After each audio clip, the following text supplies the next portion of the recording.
V's story is about all of the choices they make along the way, the decisions they make to try and ultimately survive in this city which once offered them prosperity but now only looms over them, trying to take everything from them. Every person, every faction, every gig, important decisions need to be made, which is what keeps them going, and one wrong decision can lead to them being in the junkyard as a lifeless corpse or a Night City legend within the Afterlife Club. I've played through the game multiple times and have explored every single ending the game has to offer, including the Phantom Liberty endings, of which there are 4, and in this video I thought I would give a detailed explanation as to what is going on within them, as well as some more lore details as to what is going on during these specific endings. So sit back, relax, give this video a like if you enjoy it at any point, as well as a subscribe, and join me as we explain every single ending from Cyberpunk 2077.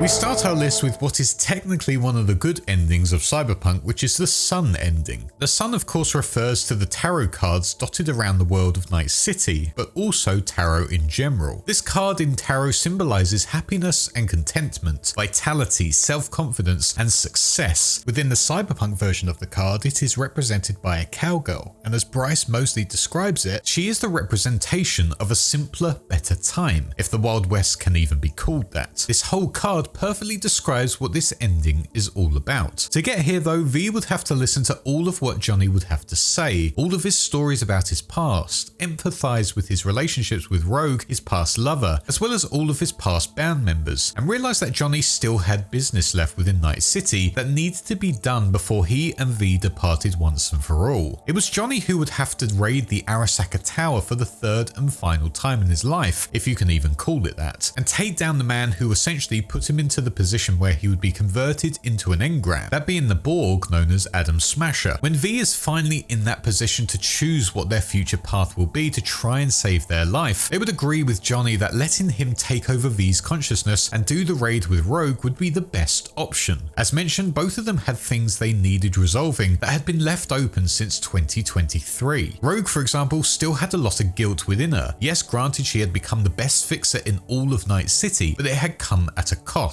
She had done deals with the corporations, had sided with people like Militech and even Arasaka over the years, whilst at the same time watching her old crew of the Atlantis die and be buried out within the columbarium. Johnny felt she had forgotten her ways and had disrespected their memories, and part of her clearly agreed because without hesitation or any second thought, Rogue would agree to go on this mission with Johnny and resolve past mistakes. With that, V would let Johnny take over control once again, would team up with Rogue and Crispin Wayland, the son of an incredibly powerful solo that was around in the 2040s known as Andrew Wayland, before heading into the building utilizing Rogue's contacts of Militech for their own military AV and also utilizing a space station to take out an Arasaka satellite. Rogue would call her son to tell him she loved him in case this was her final gig and she wouldn't ever return to Night City. After blowing up the satellite and crashing into the tower, the crew would successfully raid the headquarters. However, Arasaka were made aware and evacuated every innocent worker from the tower, but with that the crew were able to install Alt Cunningham into the system to wipe out any remaining security forces and reach Mikoshi, taking on Adam Smasher as a final line of defense. Coming face to face with the heavily mutated Borg, he would grab Rogue in the process and would be seconds away from heavily mutilating her, but before he could, Rogue would detonate a grenade which would kill her instantly, but would heavily damage Smasher in the process, helping Johnny to deal some more fatal blows until Smasher would be downed and Johnny could finally get the revenge he had wanted to get after 54 years. When inside Mikoshi, Johnny's engram would be teamed up with V, but it was clear something was wrong. V wasn't themselves anymore. They had become an engram themselves, as Alt had immediately hit them with the Soul Killer program as soon as their body connected. Realizing this was a new problem, Alt hit the two of them with the most significant blow. V's neurons were slowly dying. The conversion process of Johnny taking over had gone too far, and V's body would not be be able to survive with them in them for more than 6 months if they went back. Johnny, however, would be able to, as the body had already started making room for his engram, essentially leaving V with the horrible decision of living for just 6 or more months, or allowing Johnny to take over control in their body, and V's engram would follow Alt back beyond the black wall to continue existing there, even though no one knows what happens beyond that point. That said, however, Alt has made ghost towns for other fallen individuals out within other parts of the world, so it might not be all that bad. For the Sun ending, however, Johnny makes the decision for V, making his way to the bridge and going with Alt beyond the black wall, allowing V to live the remainder of their life back in Night City. After their final goodbyes, Johnny is sent with Alt deeper into the net. Now back in Night City, V would get a luxury apartment within Watson just opposite their old apartment of the mega building H10. Living together with their partner, be that Pan Am, Judy or River, or their own depending on if they made that final call to them before the mission, V would become the new owner, or at least the top dog of the infamous club known as Afterlife, and would be in the process of doing one last gig. A gig no one has ever done before in the history of Night City, or even within the solo profession, and that would be raiding the beautiful and iconic luxury space station in low orbit named the Crystal Palace, a low orbit station that prides itself as being one of the best tourist attractions owned by mankind, with luxury casinos, restaurants, entertainment that has massive stars such as Lizzie Wizzy go there, and incredibly scenic views of Earth. It's the most amazing place you could go to escape the horrors down on Earth, but because of that it is defended extremely well, with major electronic security systems in place to ward off any ships trying to raid it, as well as corporate soldiers located within, as well as their own personal security force known as the Angels, who are said to be some of the most deadly warriors out there. With Arasaka taking a major blow with their headquarters raid, their stocks plummeted. The Save Your Soul product range that they had been making was a colossal failure, and because of it, the corporation was now in freefall, most likely leaving Night City as a whole. Because of it, their presence on the Crystal Palace was also hindered, and for one man, known only as Mr. Blue Eyes, if you can even call him a man, his crew would be able to raid their net and resources, grabbing as much intel from them as possible, helping them to set up this space station raid in the first place. Mr. Blue Eyes would travel to the afterlife with his crew scouting out the place, finally alerting V that they were waiting for them and hoping that they could finally accept this once in a lifetime gig, and if they didn't, they would be majorly disappointed. V eventually would meet with this mysterious individual who wore the exact same clothes as the Night City politician and former DA Jefferson Perez, as well as Anders Hellman, raising questions about who he really is or who he's connected to. But as the two talked, V made it clear that they were ready and able to take on this gig. In a way, it was V's last chance to learn everything they could about their condition and if they wanted to actually be saved. But it was also a chance for them to go out as a true legend. Granted, it was V's body that did the Arasaka raid, but it was Johnny's mission at the end of the day. This Crystal Palace raid would be what made V that true Night City legend, and their chance to go out with a bang or reap the major rewards promised by Mr. Blue Eyes. But this would be a real challenge. There would be a new security system installed and it would go down for a little bit of time, meaning that V had to get in as quick as possible and there was no way to mess it up. If they messed it up at any point, the mission would be over and V's fate would be in their hands. Heading up into low orbit, V would be doing research on who exactly Mr. Blue Eyes is. The email on their terminal states that nothing could be found at all about them. No one spoke of them, meaning they were either too big for V's contacts or he's so shady even the authorities do not know of his being. Regardless, V would put on their suit, open the ship's door and would fly towards the magnificent Crystal Palace armed with only a handgun. It is unknown if the raid was a success, but considering everything V has gone through, my bets would be on that they did succeed and got everything they needed. Some theories state it was all a ploy by Arasaka to take V out, as V is seen going to the station in Arasaka gear. However, Mr. Blue Eyes stated they raided their resources before the gig was set up, so I believe it was just a way for V to blend in or just use the best gear for the job. Either way, this ending is exactly what the tarot card sets up. Yes, V only really has 6 months left to live, but this final gig is their beautiful send-off, their trip into the golden sun to some extent, proving they had the self-confidence to take on this suicide mission and prove the world should know their name. Their vitality is shown to some extent through the fact that even if they died up there in the Crystal Palace, their memory would always live on down in Night City and the afterlife. That is why this is the good ending. It allows everyone to get what they want. Johnny and Rogue finish the mission they set out to do all those years ago, even if it did cost Rogue her life. But she would be able to join the other crew members of the Atlas wherever they are now. And for V, they are given the freedom to decide how they go out in life. It is the most common ending, but it is arguably the best way for V to go out anyway.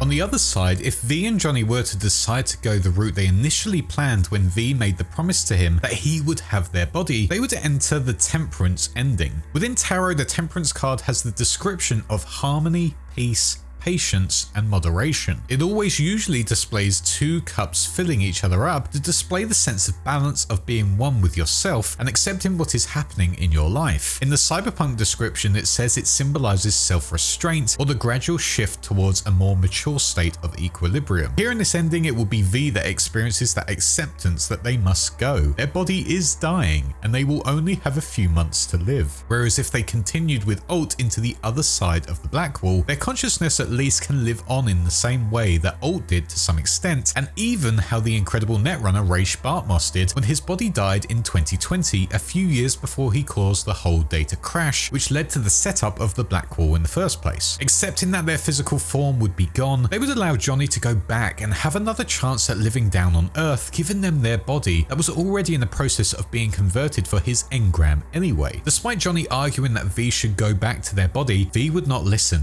and would commit to this new fate. It would be a fresh start for them, and for Johnny as well, and maybe Johnny could make up for past mistakes in his old life. With that, V was gone, and Johnny was free to go back down to Earth and take over from where V had left off. Here he would rent an apartment out within Pacifica, close to the apartments he stayed in after he left the army during the Second Central American Wars and started his new life there. Purchasing a ticket out of Night City, Johnny would pack away his stuff and get ready to depart the Neon Metropolis and find something new. Needing a driver to get to the station, he would meet up with his neighbor, a young kid known as Steve, who lives with his abusive father and absent mother. Sharing a similar love for music, the two would bond, and in this final time here in Night City, Johnny, much changed from when he first met V, would help give him guidance on how he can survive this world and how he can make it into becoming a future guitarist. Traveling to the Time Machine music store in the central Night City, Johnny would go on to buy Steve one of the Old Samurai, his old band's guitar, as a gift to Steve to try and help him see that he has a bright future ahead of him and that Johnny knows he can go far, he just needs that push. It is also made clear that tension is at an all-time high at this point in time, possibly due to Arasaka being majorly affected by V's actions, and now Militech and Arasaka are at each other's throats, leading many, including Steve and his family, to think that a fifth corporate war was around the corner. For Johnny, however, he would not care a bit about that. That was not his problem anymore. He just wanted to live his life to its fullest now he had been given the second chance. Although I would argue if a fifth corporate war were to kick off, no matter where he went in the world, he would still be caught up in it at some point due to how devastating these two were in their previous history. After that, Johnny would visit the Columbarium and would set up a grave for V. Paying his last respect to them, Johnny would place the bullet pendant within the storage, stating he can't keep holding on to those memories and remembering what V had done, sacrificing themselves for him. He would also state that there was no possible way he could ever forget them because at the end of the day, he is wearing their face 24/7. Saying that final goodbye to V, Johnny would get onto the bus venturing out of Night City and would be ready to start anew. He had accepted that this was his fate and that his friend of V had made that major sacrifice for him. It was time for a new chapter for Johnny, but it was not to be in this city that both of them had made names for themselves within. For Rogue, however, she would be furious at Johnny, believing that he hadn't changed at all and that he had somehow manipulated V and was laughing at them behind their back whilst downing a bottle of whiskey. With that, she would go on to say to Johnny that he would never be allowed to contact her again and that she hopes he makes his life worth it in V's body, for V's sake at least. A weird ending that isn't the most natural choice, but certainly an interesting concept, and it does allow us to see how far Johnny has changed over this journey and what self-sacrifice really means to him.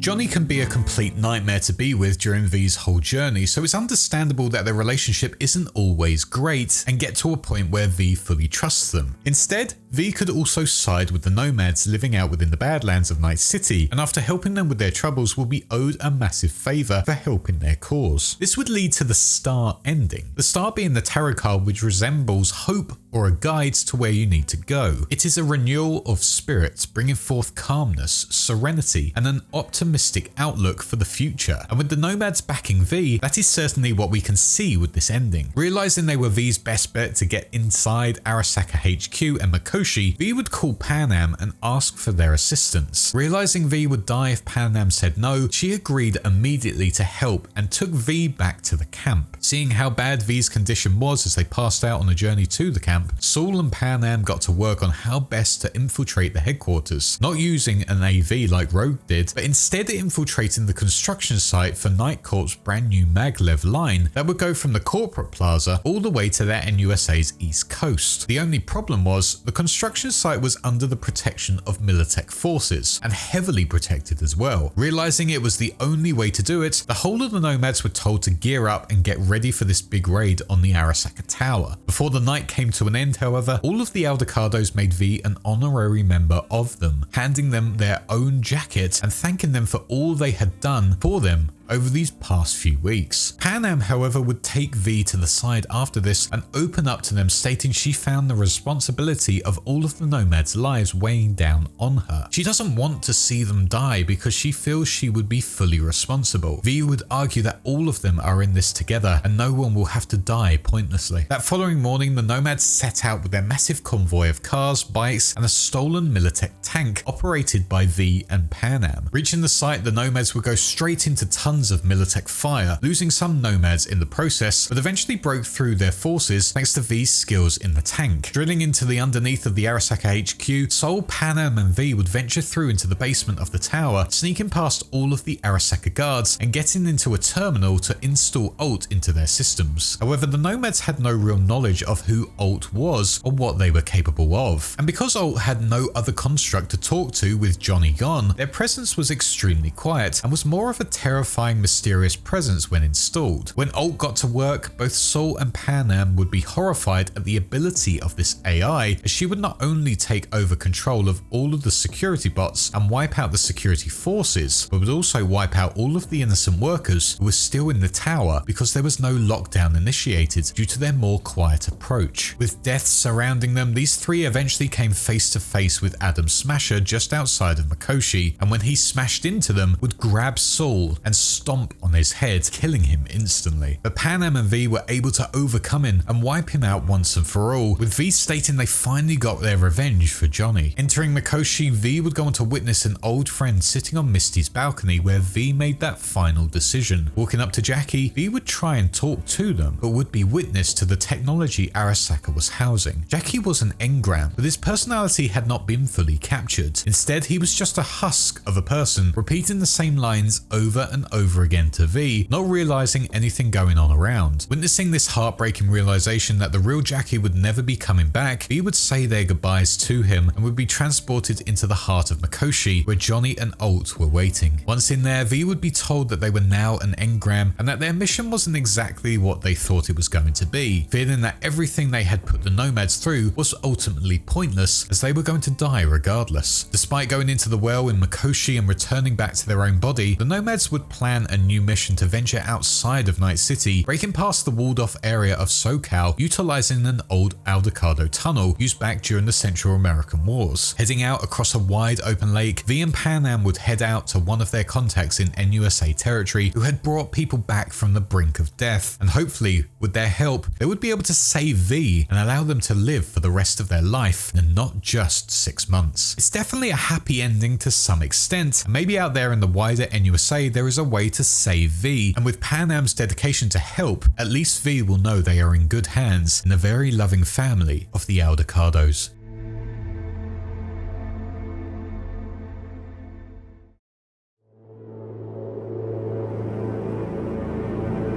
The bad ending of Cyberpunk is definitely the one known as the devil ending, which might work out well for a Corpo V that hasn't fully left their life behind. The devil card in tarot resembles temptation and being seduced by the material world and physical pleasures. It can also resemble the ideas of living in fear and of fatality. Because of this, once again, this summarizes what this ending is all about. Here V will decide to go against everyone and every sign telling them not to go throughout all of their journey so far, and will side with the corporation of Arasaka, who put them in this position in the first place and killed their best friend Jackie Wells. Calling Hanako against Johnny's wishes, V would be picked up by Anders Hellman, the creator of the prototype chip, where his sole presence would turn Misty away from V, as she would realize that V had betrayed Jackie's memory by siding with the people that killed him in the first place. Despite that, V would continue on locating Hanako down at Yorinobu's Arasaka apartments, sneaking or taking out the guards and rescuing her, ready to start their plans for helping V, but also save their corporation from the deadly hands of Yorinobu, who had been planning on taking it over for years just to tear it down from the inside, all because he despised his father. Making their way into the Arasaka Tower, Hanako would show the power of what they had been making with the Save Your Soul project, as she would bring up the engram of Saburo Arasaka, whose full personality and consciousness had been saved into Makoshi, ready to be uploaded into a host, looking to start his reign of the corporation all over again. After this, the plan was to find Yorinobu during a meeting with all of the corporate heads and insert Saburo's engram into him, punishing him for his treachery, but also allowing Saburo to continue ruling over his corporation, which was quickly losing its edge on the world stage. Getting to the meeting, those who had sided with Yorinobu and went against Hanako questioned her motives until they were finally shown the power of their technology and that Saburo was still with them, watching over their actions, accusing them all of betraying him and the corporation. With that, however, Yorinobu knew he had to take action and sent his own forces in to take all of them out, including his own sister, who he had tried to get back when V first met her. In fact, it was this moment that forced Hanako to take action in the first place, as she saw the destructive power of her brother, knowing he didn't care for her own well-being. Venturing throughout the tower with Hanako's army fighting against her brothers, they would get up to the top level where Yorinobu was, having to fight off Adam Smasher as well, a true loyalist to Yorinobu and his cause, but even he could not best V, allowing Hanako to get to her brother, and whilst on his knees, watching his father's corporation involved in the civil war, would insert her father's engram into him, allowing Saburo to live once again and seize control of Arasaka Corporation. As thanks for this, V would be sent up into one of the major Arasaka medical spaceships for an operation to save them from the relic taking over them. During the operation, V would get one final chance to say goodbye to Johnny, but Johnny would have none of it, stating V had learnt nothing on their journey, and because of it, he couldn't even face them anymore, saying he couldn't even say goodbye to them as a friend. Johnny would end their farewell with the line, "Remember when Dex asked you how you'd like to go out in life, a quiet life or in a blaze of glory? Well, you chose wrong." After the operation went ahead, V would be forced into a long recovery period, trying to get their senses back to normal, whilst also doing a ton of tests to see how their brain is functioning. That said, these tests resemble that of the replicant tests from Blade Runner, where they would be asked specific questions to see how quickly they respond, and if they respond out of those specific answers, they would be seen as defunct and not safe to be out there in the rest of the world, as well as be told a story to see how they empathize with it. After days, weeks, or even months of tests, V would start to lose their patience, having tons of nightmares along the way of Jackie Wells' dying body moments before they breathe their last breath, grabbing V and giving them the chip, as well as V opening a door to just empty space. These nightmares clearly resemble the deep regrets of V and what they had done to get here. They feel guilt over the death of Jackie and keep having that moment play over and over in their head, but the opening door to just blank space could resemble what V has done to his friends. Pushing them away means they are alive now, but they will know they went against all of their wishes and they won't want to stay or back them anymore. The vast empty space resembles the support V will have in their life now, or at least that could be one way of reading it anyway. The other being that they were diving into the complete unknown, and there was no way of knowing if they'd even come out of it. They were in the hands of the deadly lifeless space. Whilst all of these tests were going on, we'd also get an insight into the world down below. Arasaka had become the big talking point as Saburo had made his public return inside the body of his own son. He had publicly claimed he had returned to the head of its corporation and was was going to make Arasaka great again. However, this led to riots and uproar amongst everyday people and the religious groups, and even President Rosalind Myers, as they felt Arasaka was playing God, and that they had found a way to give the rich immortality, which would only make the lives of the working classes and everyday people worse. The rich wouldn't have to worry about dying, they just come back again utilizing someone else's body and continue to do what they were doing, possibly leading to things like body theft and murders so they could get a specific person's body. Kind of like how Richard Nixon stole Bender's body in Futurama.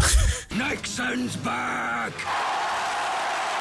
On the flip side, when Yorinobu took over charge of Arasaka, tension between them and Militech was at an all-time high, and it looked like a fifth corporate war was going to be hit. But thanks to Saburu's return, peace could be met with them, and the war was sidelined for the time being. Eventually, V would have enough and smash up the whole of their room, which would trigger a change in the test procedure, as they would be cancelled almost as if they were waiting for this version of V to come back. The aggressive merc they knew from the beginning had gone back to the way they were before the operation. That, and V was demanding to get out of the room. With that version of V back, Anders Hellman would enter V's room and would tell them that whilst the biochip was successfully removed, the end result was catastrophic, and their DNA was altered in the process, meaning their physical form was dying, and there was no way around it. With that, Hellman had one process that could help V, and that was to sign up for the Secure Your Soul program, where V's engram would be stored in Mikoshi, ready to be used whenever possible. Essentially, like with Saburo, would give them immortality. The only issue is they would be signing away their life to the Arasaka Corporation. This soul would essentially be theirs forever, and whilst V can live for as long as possible, they will have to live with the knowledge that they can never really fully be themselves. They will always be controlled by the Megacorp and could be deleted whenever they saw fit. However, V could also choose to just go back to Earth and live out the remaining 6 months of their life without having to worry about a corporation owning them or their soul being trapped in a prison. Either way, both are horrible endings. V's friends would all think of them differently, and in terms of their legend status, they will most likely just be remembered as a selfish corporate slave who did not stand up for what they truly believed in, meaning afterlife and everywhere they went would just forget about them. In this ending, V had truly done a deal with the devil, and regardless of their choice of signing a contract or not, they had ultimately lost this fight and would only be remembered as someone who only thought about themselves over their friends.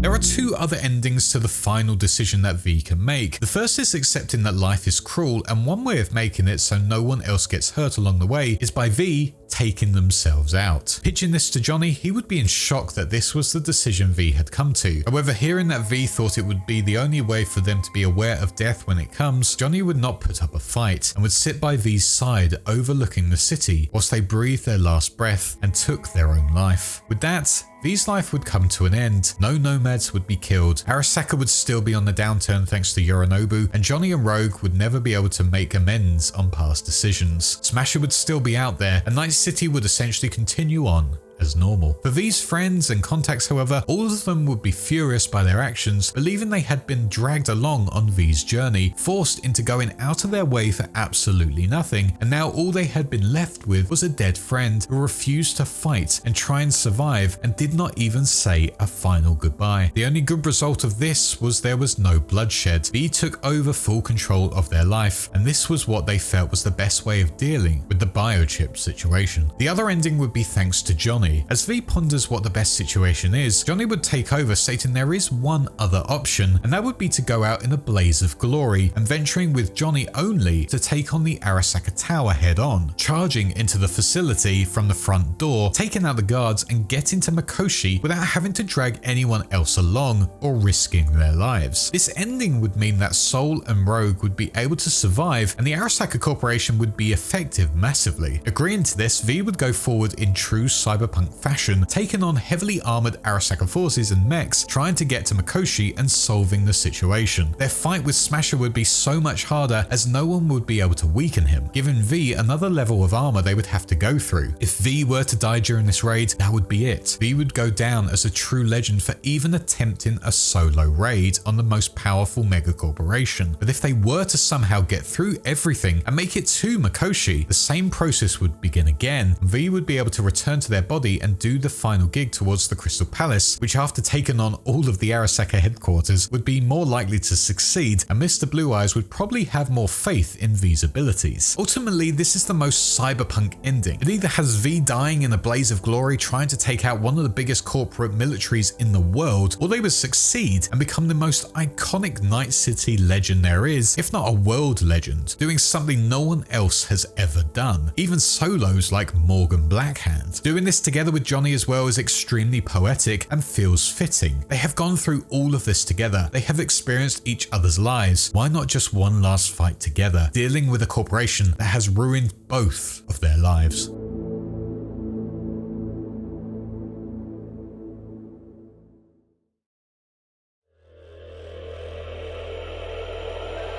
As V would have to make that decision on what their path was going to be, they would go on to get two other options and a possible cure for their condition from two new parties. One being a powerful NUSA netrunner of Songbird and the other being from the NUSA themselves. The problem was the situation was extremely confusing and would mean that V would have to betray one along the way. Essentially, Songbird was in need of a cure herself to finally break free from the control of President Rosalind Myers, who had turned her into a walking weapon who could harness the deadly power of the Black Wall and communicate beyond it. The problem was all of these dyes were killing her, and she, like with V, needed a cure fast or she would die or be kept alive and suffering by Myers. With that, Songbird, or Somi how she was really known, would make a deal with Kurt Hansen from Dogtown, a past NUSA colonel himself who had rebelled against Myers as well. The reason why she contacted him was because Hansen had possession of a neural matrix which housed a powerful AI that could cure her of all of her symptoms. In exchange, Somi would hand over the president to him, but with that agreed would also try and trick him in the process so that he couldn't win, and she could grab the neural matrix from him, going against the deal, essentially betraying him. Hansen got wind of this, however, and stopped Songbird as she tried to help V and the president from escaping his Bargas forces, leading to V and Myers going on a new mission to save Songbird. After learning about Somi's past and what she was capable of if she were to be released into the wider world, the team of Solomon Reed, a secret agent, as well as Alex and V, would track her down to where the neural matrix was going to be sold to some private buyers from France. Arriving there, Songbird would be here on the scene, and V would have to decide whether they go through with the plan and use this opportunity to capture Songbird or listen to everything Songbird says and side with her, unleashing her true power to overwhelm all of the soldiers around them and escape the facility, killing Kurt Hansen in the process. With V siding with Songbird, the two would break free of the facility and make plans on how Somi can cure herself utilizing the AI she had acquired that was housed within the neural matrix. Here Somi made plans with a private, mysterious corporate entity with distinct blue eyes who got her tickets with Orbital Air to get to the moon facility known as Taicho. But it wasn't as simple as walking into the port and getting on the ship. Somi was being tracked down by Reed and his NUSA Special Forces, who were initially working together with Orbital Air Security to track her down, and on top of that, the whole of the Taicho departure area was closed off due to construction. V would have to find a way in without their weaponry and their combat cybernetics, get to the roof of the building and get Songbird up there without anyone batting an eye. Whilst roaming through the facility, however, a suspicious looking man almost identical to the man Somi described would be watching V as they ventured through the construction site of the Taicho departure area. What he is doing is unknown, but his presence can be seen throughout. As Somi and V team up again, giving over their weapons, President Myers and Reed's special forces would meet up on the top of the tower, with Myers expressing that Songbird needed to be found at all costs, and that Reed was responsible for this whole mess. Not only that, but if they did find both V and Songbird, they should be dealt with quickly, even if that means putting a bullet in their head. Showing no remorse, the NUSA would infiltrate the building, putting Orbital Air Security on high alert and triggering a conflict between the two forces. This was because the NUSA were technically breaking international law, as they were not permitted to be on Night City soil. Fighting through this area, V and Songbird would eventually get to the control tower, fighting off all of the NUSA forces possible to try and get to the train to get them so they could reach the rocket earth and leave for the moon. As all looked lost, So-mi knew she had to do something and told V she had to dive behind the black wall and weaponize it for them to use. With that, V became her proxy and used that power to wipe out all of the NUSA forces and the helicopter attacking them, which caused utter destruction throughout all of the station as NUSA forces' brains burned alive with the intense power of the black wall. Finally getting onto the train, Songbird would be exhausted and near to death. As the train moves towards the rocket throughout the destroyed station, another man can be seen watching the train depart, clearly looking at both Songbird and V sitting there, but does nothing, only watches. Here after this, So-mi hits V with the truth of the matter. The cure that V had been promised was a lie. The neural matrix AI she had acquired only had one use, and that was going to be used for Songbird and Songbird only. She would claim it was so they can make it into something in the future, and she was going to be just a prototype. But considering V did not have long left either, Songbird had ultimately betrayed them and had strung them along in this mess of a situation that had almost witnessed another war between the NUSA and Night City. V once again had two choices. They could continue their plan and allow Songbird to go to the Taicho station and get the cure as planned. Granted, V would be left to find other options, but they would have saved So-mi, a person that related a lot to V, and they had invested a lot into helping her on her goal. Escorting Songbird with this plan in mind, Reed would confront V with So-mi's body and give them one final opportunity to turn over her body, but V would refuse, leading to the two having to shoot it out in a last stand duel. Reed would be killed in the process, and V would be able to put So-mi into the shuttle ready for takeoff, saying her final goodbyes to this heavily broken Netrunner. Watching the launch, Johnny would respect V's choices to help So-mi escape, also claiming she had luck on her side to keep surviving. He would also go on to state that he lacked that sense of determination to keep on living and get his freedom, something that So-mi had, which is why she was able to survive and why he was just an engram. As the rocket takes off, V would lose their opportunity to survive and would be left to go back to Night City to look for other options. However, going back to the shuttle, V would also be able to decide to betray Songbird themselves and call Reed on the holo to turn So-mi into him in exchange for their own survival and the cure of the AI in the neural matrix. As Reed agreed, the two met up at the shuttle and would hand over the body, which would be escorted out by two military AVs. Reed stated that he'd be in contact soon and to keep staying alive in the meantime. After that ordeal was all over, Reed would message and call V to say their operation was being set up with scientists over at Langley, but it may take a bit longer. In the meantime, he would be leaving Night City for good and would be driving back to DC, but would like to meet V before he left. As the two met up, Solomon would question why of all the people, So-mi decided to call V for help rather than him, and that he regretted everything that had happened between him and her in their past. Knowing that this chapter of his story was over, he would listen to V's brutal honesty before finally venturing off in his car, with Johnny claiming that Reed seemed to have nothing to live for anymore. The president he followed was a war criminal, and the person he looked out for the most had betrayed him, and he believed that soon Reed would be on the end of a rope.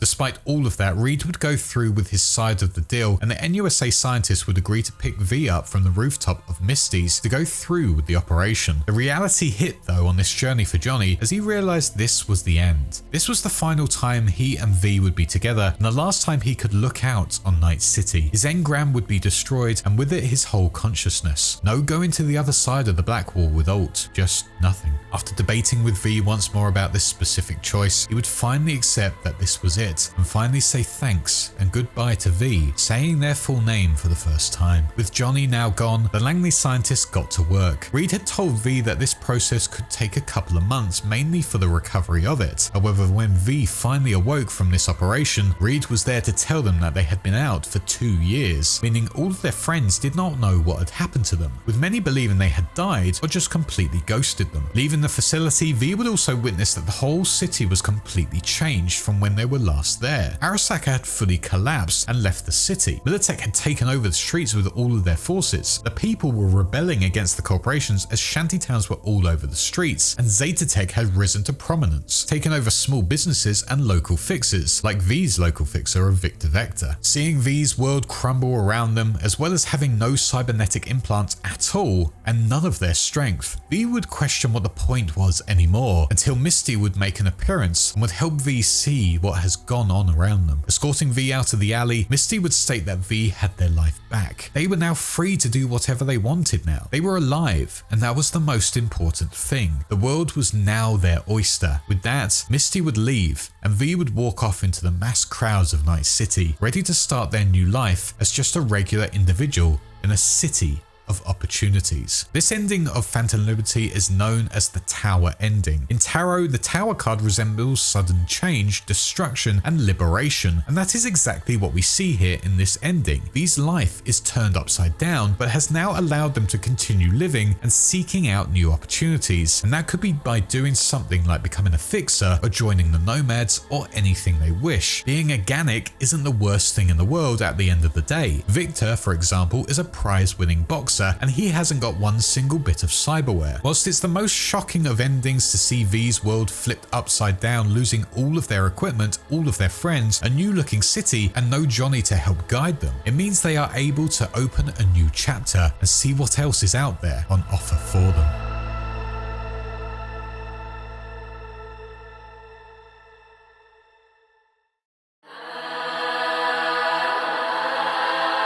Going back to that significant moment where Songbird is desperate for V's help, stealing the neural matrix from Kurt Hansen, V can decide to continue with Reed's plan and stop her where she stood. Whilst taking out the neural matrix, V would try and upload an icebreaker into Songbird, which would take her out, allowing the NUSA to take her back. Songbird would catch onto this and incapacitate V through the use of the Blackwall, and Hansen would then go on to be able to take out the disguised Alex as well. Somehow though, V would be able to finish the upload of the icebreaker into Songbird, which caused her to question why V was doing this and incapacitate her to some extent. However, the icebreaker would cause more problems as Songbird would erupt into an extremely hostile AI force, where the power of the Blackwall would take over the entire area as well as herself, as she would walk through the whole facility, creating a path of destruction in her way, with the sounds of the AI playing throughout every terminal around them. Now fully undergoing cyberpsychosis, MaxTac would venture into Dogtown and would go on to capture her, utilizing their full force. However, Reed and V needed to get to her and quickly and somehow take on the MaxTac troops. Here they would track down the convoy and set up an ambush to draw them out so they could then capture Songbird for themselves. However, during the ambush, whilst taking on the MaxTac troops, Songbird would outwit the two again, hacking the vehicle that she was in and taking it down into the closed Militech facility known as Cynosure, which was used back in 2020 to dive into the net and try and capture rogue AIs to weaponize them for when they went to war against Arasaka. Essentially, this was a counterweapon for Arasaka's Soul Killer program. Going here, Songbird would be able to dive into the Blackwall once again and the rogue AIs within it. This time was different, however. The rogue AIs were overwhelming her even more than normal. These rogue AIs had been on the other side of the Blackwall and had been there since Raish Bartmoss released them back in the 2020s and was starting to take over all of Songbird's body, unleashing visions throughout all of the facility of Songbird's past meetings there with Kurt Hansen, as well as when she became an NUSA runner and the operations she underwent. As the AIs got more deadly the further V ventured in, they would find that not only were the terminals displaying messages about finding them and that they were going to end them, but a rogue AI had infiltrated a prototype mech that was pretty much indestructible and was venturing around the facility looking for V. Locating where the source of all of this was coming from, V would make it to the core of Cynosure, but would come face to face with the mech of the rogue AIs. But luckily for them, just before their eye would be gouged out, what was left of Songbird's humanity reached out and took over control, allowing V to witness Songbird's whole past and how she got to be where she is today. With the help of V, Songbird's remaining humanity would resist the rogue AI's takeover, and because of it, she was able to stop the AI's attack on V and allow them to go and save her from the Cynosure center. Entering the pod, Songbird would be shown to be hooked up with a mountain of wires going into every part of her. With V approaching her, Songbird would plead to them to kill them and allow them their freedom. No more NUSA, no more pain. But again, V would have options. They could put Songbird out of her misery or continue with the original plan and give over her body to Reed when he turns up a little later on. Siding with Reed would mean Songbird, still alive, will be returned to Rosalind Myers and the NUSA and would be taken out to a facility in Langley where she would be cured. But it won't be the happy ending you hope. Instead, Songbird will just become a slave to the Blackwall for the NUSA. She would be hooked up and used as a tool for the rest of her time. Not the best life, and it makes a lot of sense as to why she wanted to escape. For V, however, they would be thanked massively by Myers herself and would be promised the cure for their sickness, ultimately leading to the tower ending once again. Reed would go back to Langley to work as a desk job, telling V that Songbird was indeed alive, but her job was extremely confidential, and because of it, he did not know what she was doing anymore, but assumed she wasn't the same after all of that. However, if V were to do what Songbird requested and ended her life within Cynosure, Reed would turn up later on to witness her corpse and blame V for this result, thinking they were responsible for all of this. Taking the body back to Myers, it would become clear that V failed everything. The NUSA brought them in to do their job and secure Songbird, and V had not done that successfully. They were also promised a cure by Songbird, but after their betrayal, she was now dead, so there was no cure on offer. Myers would be blunt about it, saying they had let her down and would not be helped going forward. Instead, they would be given a small token of thanks of just 5,000 eddies, and their work with the NUSA would be done for good. Reed, still not over what had happened, believed he should have been the one that was there in her last moments. It was not up to V to kill Songbird, as it was not their business. Now living with the regret of her death, Reed would state to V that Songbird asked if he'd be by her side every time she messed up, in which he said he wouldn't miss it for the world, but she never believed him, just smiled and shook her head. Songbird stated that she lost all of her friends when she joined Reed, as they had become her enemies, and that maybe Reed would also become her enemy one day, something that Reed really questioned now. Was he her friend, or did he become her enemy? After sitting down and having a heart-to-heart with V about his actions and relationship with Somi, Reed would walk off into the desert to collect his thoughts, looking quickly back at V and stating, "Somi, for what it's worth, I hope you're at peace." A few days later, Johnny would state to V that nothing ever felt right about this NUSA gig, and there was never going to be a happy ending. No matter what they do, no matter what actions they take, things will always go wrong,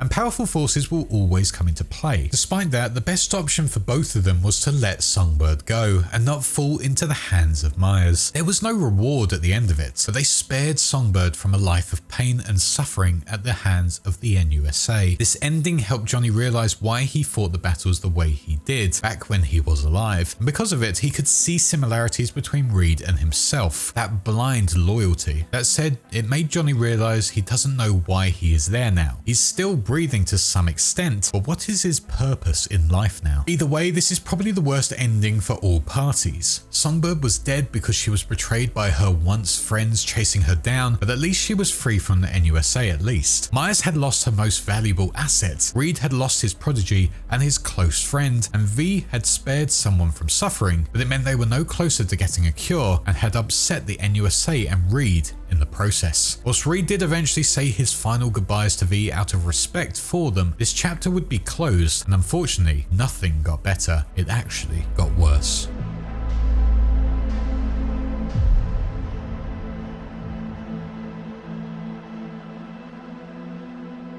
So what is the actual canon ending for Cyberpunk? Well, honestly, I think it all depends on your values and what you think is right and wrong, as well as your life path as well. However, if there was one that would make the most sense to be canon, I think it would have to be the Don't Fear the Reaper ending, where V and Johnny storm the building together. This ending would allow V to go out in a blast, would be in control of their own destiny, and maybe, just maybe, could succeed and make themselves into an incredible Night City legend, even if it meant they only lived for 6 more months. It's a similar story to David Martinez, where he would go out in a blaze of glory knowing he had proved himself in this city, and because of it, became a legend for it. I can imagine that V would be killed within the tower by Adam Smasher and would be remembered for trying to do the impossible. It feels like the most Cyberpunk ending where it's doomed to fail, but why not try anyway? The tower ending could be another possibility, as it could allow for V to come back as a fixer for a future game, which would be cool to see, and why not? They'd still have the context from the year of 2077, so it's not completely unheard of. But realistically, all of the endings can be real. Sure, some are worse than others, especially the Devil one and the Songbird Death one, but Cyberpunk unfortunately isn't a happy timeline. There was never going to be a perfect ending where V gets everything. There was always going to be a price on their head, and that is seen in all of these endings. So unfortunately, I don't think we can ever answer the canon ending question until the next game comes out, but we can only really go based off what our gut instinct tells us what to do when making those final decisions. But let me know what ending is your favorite and what ending you got on your first playthrough. I'd love to know what people think of all of the endings in the comments, so leave yours down below. Thank you so much for watching this video. I know it was a long one, but it was an absolute blast to explore every single ending and see what happens in each one. And I've got so many more Cyberpunk videos like this one coming really soon. A big thanks to my patrons for supporting me, including my small fishes, my big fish, Noxvox, and Ben Chance. My YouTube channel Wise Ones, Video Game 75 and Sith Lord 906, my sharks Wow OK, Alfred Correa, and Jason X117, and my Megalodons Sinus and Hazy Thoughts. That is all for now though. Thank you for watching again, and I shall see you all